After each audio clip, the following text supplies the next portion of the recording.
Assalamualaikum warahmatullahi wabarakatuh. Waalaikumsalam warahmatullahi wabarakatuh. Selamat datang kembali di mata kuliah Manajemen Resiko. Resiko yang harus kita manage ya Bu ini. Oke, pertemuan ketiga. Ya. Ini mau membicarakan tentang apa? Silakan Bu ini. Pertemuan ketiga ini nanti kita akan bahas tentang identifikasi resiko. Oh, resiko itu harus kita identifikasi dulu. Jenis-jenisnya itu ada apa aja gitu ya Bu.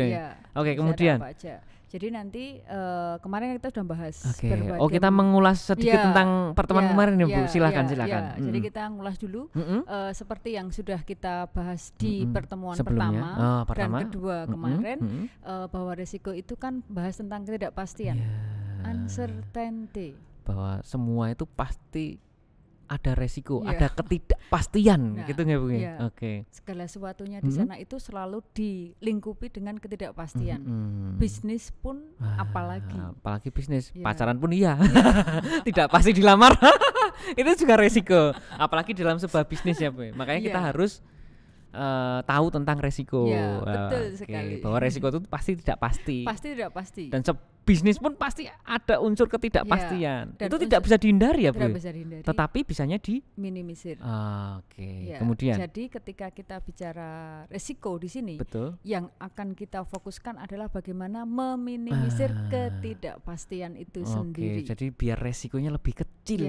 Biar lebih kecil. Kalau dihilangkan jelas tidak mungkin. Hampir tidak mungkin ya Pak. Karena rugi itu tidak mungkin dihilangkan. Masa langsung untung semua kan nggak mungkin juga kalau bisnis resikonya rugi, nggak mungkin rugi deh, ya nggak bisa juga. Tapi bagaimana cara kita jangan sampai rugi, meminimalkan kemungkinan rugi gitu ya. Jadi meminimalkan. Kemudian kan kita siklus daripada manajemen risiko itu kan diawali dengan identifikasi risiko. Setelah kemarin kita bahas berbagai macam risiko, kita kan kemarin sudah tahu bahwa risiko itu ketidakpastian itu asalnya dari manusia sebenarnya, sumbernya dari manusia. Nah, dari manusia kemarin mengakibatkan ketidakpastian dari sisi ekonomi, betul tidak pasti dari sisi alam, bukan Pak Alam tapi alam. Dari alam itu ya sekitar kita ya, lingkungan lah ya, alam. Jadi di sana itu sebenarnya penyebabnya adalah manusia itu sendiri menyebabkan kerusakan alam. Akan menimbulkan resiko ekonomi. Kemudian. Nah, disinilah makanya yang harus kita lakukan pertama kali adalah melakukan identifikasi resiko. Walaupun nanti setelah itu akan kita lanjutkan dengan sampai tahap-tahap yang terakhir nanti adalah melakukan pengendalian. Nah, disitulah nanti letaknya bagaimana kita bisa meminimalisir resiko itu sendiri. Kita harus mengidentifikasi dulu baru kita bisa mengendalikan Jadi tidak tiba-tiba itu kita kita kendalikan, nggak bisa. Jadi tahapnya di sana adalah kita harus melakukan identifikasi. Identifikasi resiko. Kemudian. Nah, di sini kita harus bicara dulu sebenarnya identifikasi resiko itu apa. Jadi tidak langsung langkahnya, tapi kita harus tahu apa sih yang dimaksud dengan apa sih yang dimaksud dengan pengidentifikasian resiko. Apa itu Bu ini? Nah, pengidentifikasian resiko ini adalah penganalisaan. Jadi kita menganalisa secara sistematis dan berkesinambungan terhadap resiko yang efeknya nanti akan merugikan perusahaan. Jadi kita menganalisa secara sistematik dan berkesinambungan untuk mengukur efek dari sebuah resiko itu ya. Jadi perusahaan kan pasti tahu ini kelihatannya nanti akan berhadapan dengan resiko rugi apa. Resiko rugi apa yang akan terjadi akan dihadapi. Nah, kemarin misalnya yang kita lihat sekarang misalnya pandemi, yang paling gampang kan sekarang pandemi, kan? Nah, yang sudah terjadi Nah, karena kan sudah ada isu itu sejak November 2019 itu, kan? Nah, waktu itu di China mulai dari sana sehingga yang terjadi itu nanti pasti akan mengglobalkan gitu. Nah, setiap negara di sana pasti akan ada corporate. Nah, corporate harus menyiapkan diri ketika nanti sampai ke negaranya apa yang harus disiapkan. Jadi pada saat November, pada saat virus corona ini baru ada di China, kita di Indonesia harusnya sudah menganalisa. Jangan-jangan nanti corona itu bakal masuk Indonesia sehingga kita siap duluan meminimalkan resiko apa yang kalau terjadi virus itu masuk ke Indonesia. Jangan sampai baru kita resikonya udah baru actionnya seperti itu kira-kira. Jadi kita harus menganalisa kemungkinan apa yang terjadi. Gitu ya. Okay. Karena kan ketika kita berhadapan dengan berbagai macam kemungkinan kerugian, itu pasti sudah ada informasi. Era sekarang nggak mungkin tidak ada informasi, iya kan? Ketika dikatakan bahwa ini ada virus baru, corona, ini setara dengan MERS, berarti kan sama juga ini virus yang global. Pasti nanti efeknya ke sana. Kalau dulu ketika ada virus apa itu namanya MERS itu ya, yang hanya SARS sebelum coronanya ada SARS ya. Nah, itu kan hanya terutama yang terdampak itu adalah orang-orang yang melakukan perjalanan ke luar negeri. Benar. Nah, tapi kalau ini kan tidak. Sekarang jadi pandemi sekarang. Jadi pandemi. Nah, dari situ bisa kita tarik kapan nanti sampai ke Indonesia, bukan berdoa kapan sampai Indonesia, tapi kan antisipasi. Kenapa? Karena dari sana sementara orang China yang di Indonesia kita bisa berhitung sendiri saja berapa banyak orang China yang di Indonesia.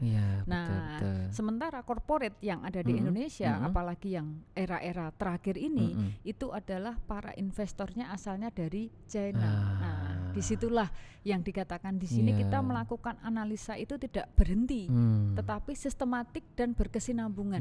Untuk kita bisa menganalisa kita harus tahu juga informasi yang berkembang. Jadi mengidentifikasi resiko ini tidak sesimpel yang kita bayangkan identifikasi ada apa sih, enggak. Kita harus paham betul informasi-informasi apa yang terjadi, kemudian kita analisa, kita baca kemungkinan apa yang bisa menyebabkan kerugian, menyebabkan resiko. Karena disitulah nilai dari identifikasi resiko. Nah, sehingga di sini biasanya identifikasi resiko ini bagi para konsultan itu bisa menjadi sebuah ladang. Ladang sebagai konsultan manajemen resiko manajemen resiko. Iya, benar juga ya. Betul, karena kemampuan menganalisis itu tidak bisa dimiliki oleh setiap orang. Tidak mudah itu menganalisa itu kemampuan cukup tinggi ya. Karena kan dia harus berpikirnya secara global. Betul. Kan? Dan banyak informasi yang harus didapatkan dulu untuk bisa menganalisa. Tapi kalau kita hanya mendapatkan informasi dari 2, 3, 4, 5, hasil analisanya belum tentu benar. Tapi kalau kita semakin banyak informasi yang kita dapat, analisanya lebih bagus pastinya kan gitu. Nah, disitulah sehingga kenapa identifikasi risiko ini harus ada ditangani oleh khusus sebuah divisi di perusahaan. Jangan sampai ini nggak ada. Betul. Harus ada karena tugasnya sudah berat itu menganalisa kan berat sekali itu. Apalagi di sana yang dianalisa adalah hal-hal yang berkaitan dengan kerugian di masa depan loh. Wah, itu kan kita kayak seolah-olah kita bisa memprediksi Jadi di sana seperti seorang forecasting. Jadi forecasting. Nanti apa sih yang akan diderita perusahaan ini ketika misalnya pandemi ini sampai ke Indonesia. Dulu ketika kita mendengar Jakarta kan pertama kali Jakarta ya 01 kasus 02 itu seorang penari itu kan profesional itu. Kan Januari itu. Wah, kalau Jakarta kena berarti seharusnya kota-kota lain kan nanti terimbas. Nah, di situ benar. Seharusnya pada saat itu kita sudah bersiap diri untuk mengurangi resiko. Jangan sampai kita lengah ya. Tapi kebanyakan lengah loh Bu. Karena apa? Menganggap bahwa nggak mungkin lah. Tidak sehebat ini efeknya. Jadi dikiranya kan paling apa sih sesaat gitu. Tidak mengira sampai setahun kan ini hampir. Kan? Jadi banyak yang belum bisa menganalisa dengan tepat kan gitu kan berarti karena kan menganggap pada saat itu enggak lah. Karena kan masih antara iya dan tidak, tapi kenyataannya kalau kita lihat saat ini apa yang terjadi. Tidak siap semua. Kan? Perusahaan sebesar Amazon dan lain sebagainya saja, kan?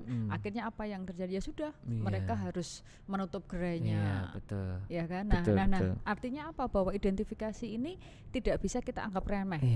Harus langkah pertama betul. Ada walaupun nanti nggak terjadi itu lebih baik daripada kita menganggap tidak ada tapi malah terjadi. Betul, lebih baik kita siap daripada nggak siap lah ya. Jadi paling nggak plannya itu adalah plan untuk menyiapkan jika suatu saat terjadi ini hal-hal yang bisa merugikan tadi. Nah, identifikasi ini kenapa harus kita siapkan hingga detail? Itu kaitannya adalah untuk kebersinambungan bisnis itu sendiri. Sehingga misalnya kalau kita lihat setelah Jakarta, kemudian kan kita langsung juga ke Solo itu, mulai Maret itu. Kasus pertama kan itu juga ada yang meninggal dari Moketan dan seterusnya. Apa yang terjadi? Langsung semua langsung tutup, semua langsung kan di rumah dan seterusnya. Di lockdown lokal. Terus bagaimana para pebisnis, misalnya kalau kita melihat terutama yang sangat kelihatan di sana itu mall dan seterusnya. Sempat mati, terus kan? Benar-benar nggak buka sama sekali. Bioskop. Sampai sekarang pun nggak buka. Saya kemarin ketika yang pertemuan pertama kedua kan cerita dengan manajer double decker itu, dia juga punya double decker itu punya tenan-tenan di beberapa supermarket. Nah, ada di Paragon juga ada dia. Nah itu ketika saya tanya, Mas gimana Mas di sana gitu, 0 rupiah. Iyalah. 0 rupiah, betul. 1 bulan tuh 0 rupiah. Padahal operasional kan tetap jalan, membayar sewa tetap jalan. Tenaga kerja harus dibayar. Kemudian bahan baku harus disediakan. Entah ada yang beli atau tidak harus disediakan. Betul. Kan? Nah seperti itu 0. Dan itu dialami ternyata ketika itu kurang lebih 3 bulan. Mereka 3 bulan. Mereka mendapat penghasilan dari itu mana? 10%. 10% dari hari biasanya ya. Dari biasanya itu 3 bulan hanya 10%. Nombok itu pasti. Nah, itulah yang dimaksudkan di sini kenapa ketika bisnis itu diperlukan adanya identifikasi risiko. Jadi sudah siap duluan sebelum terjadi pandemi sampai Solo sudah siap duluan. Sudah siap dulu. Jadi identifikasi ini memang tidak mudah dan tidak akan mudah dipercaya. Sama halnya seorang Sandiaga Uno ketika pertama kali datang ke Pak Dahlan Iskan. Nah, ketika itu janjian aja sulit sekali, tapi begitu dikasih waktu sekali dalam beberapa menit, bagaimana seorang Sandiaga Uno kemudian meyakinkan Pak Dahlan, Jawa Posmu ini kondisinya seperti ini, saya akan mencoba memberikan beberapa advice kan gitu.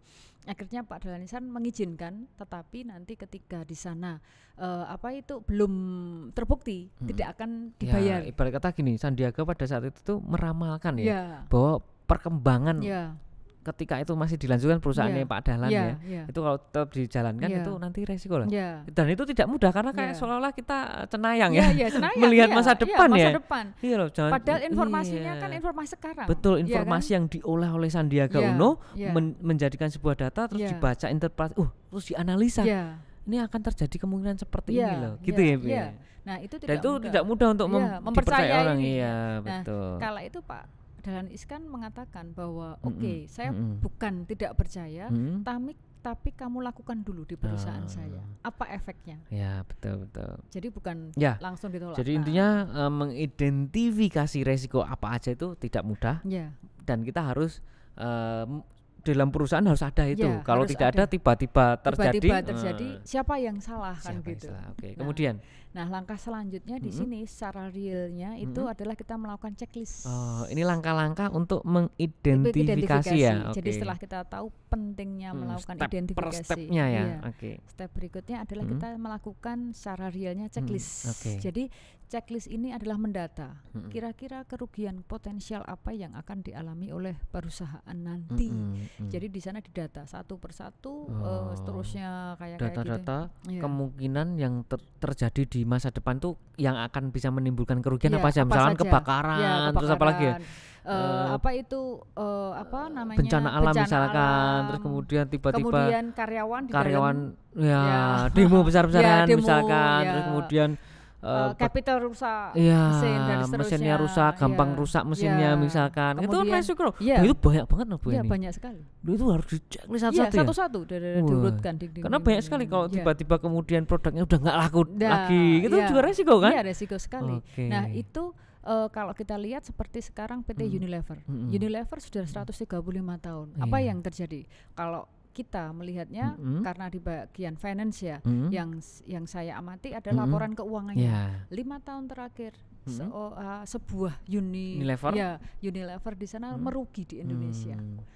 Nah, itu kenapa? Karena mungkin sudah berada pada posisi nyaman, zona nyaman, sehingga ketika ada masukan seperti ini agak diabaikan.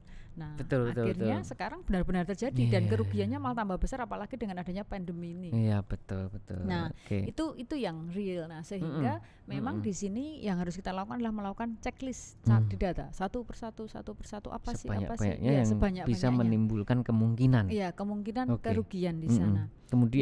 Kemudian penerbit checklist ini terutama yang bisa menerbitkan itu secara resminya, secara legalnya itu adalah perusahaan asuransi, gitu. Jadi ada beberapa ini, tapi semuanya ini sebenarnya adalah perusahaan asuransi. Intinya itu. Nah di sini nanti mungkin akan kita ketahui ada kelemahan kelebihannya. Ketika kita bicara dengan perusahaan asuransi, otomatis perusahaan asuransi itu kan fokusnya adalah produknya. Kelemahannya itu. Oke, mungkin kita akan bahas di sesi kedua ya. Jadi kita sampai di sini dulu bahwa kita harus mengidentifikasi resiko. Langkahnya kita harus checklist dulu. Semua kemungkinan resiko apa aja.